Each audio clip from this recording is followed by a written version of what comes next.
Hello and welcome to my first KSP video. Due to popular demand, I thought I'd show you how to weld and rescale really big parts. We can make things like this, pretty much anything where you want a really big part count and don't mind modding part.cfgs. I prefer to work in the spaceplane hangar. It's just my personal preference. It works wherever. I just like the kind of width to the spaceplane hangar. I'm going to make a halo ring because that's my favourite thing to work on. You can do so much with a massive whip ring that doesn't flex at all. You don't have to weld them this big. I just like making really big stuff. I mean, I made one 63 million kilometers across once. This is a really simple way of making a perfect circle. You can use the rotate tool to get larger diameter circles, and you can make circles up to their width being within the spaceplane hangar. You want to add a command module and SAS, so you don't have to add the modules yourself later on in the part.cfg.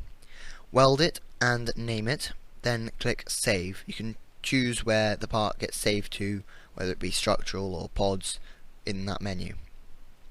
You want to go and find your KSP directory. You'll then want to go to game data and scroll down to Ubio Welding Limited. Go under parts, pods or structural, mine's under pods, and open the part.cfg. You can delete all the nodes. They don't do much for a part of this size, and they can cause quite a bit of lag. It's basically every node the part has. You don't need to worry about it if you're doing welding with wings, however, because they don't have nodes. And this is the line you'll want to find, Rescale Factor. This is what controls how big the part is.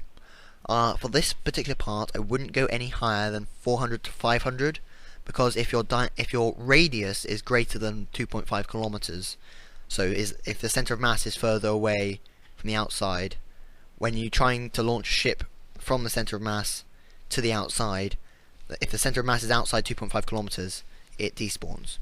You can also mod the torque provided by your SAS wheels and by your reaction wheels and the amount of electric charge they use, as well as the amount of electric charge stored. This is what happened when we added those SAS modules. You want to save it. You can also add the modules manually by copying them from another part.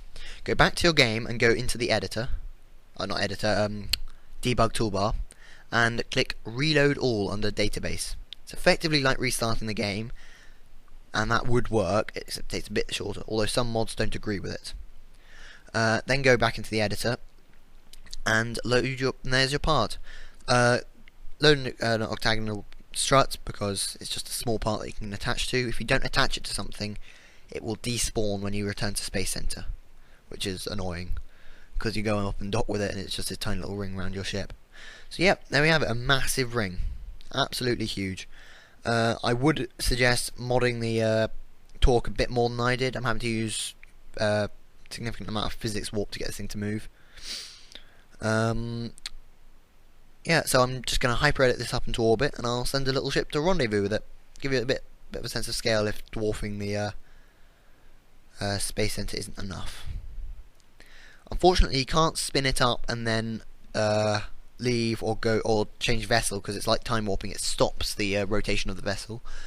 But you can use a second ship to attach to it to spin it up.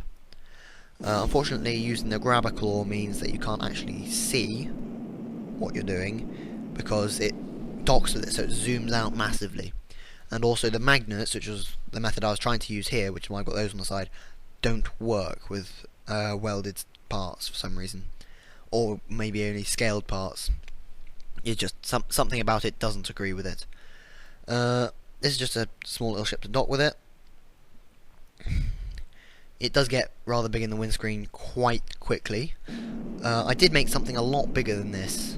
I couldn't get to it because of the 2.5 kilometer limit, so every time I left the center 2.5 kilometers from the center of mass, it would despawn, but the actual ship would be there if I wanted to fly the ship itself. I did spin one up. I got some reasonable gravity by nose diving my ship into a crack between two panels. Kerbals don't like artificial gravity or simulated gravity. Rovers can, however, operate on it. So, yep.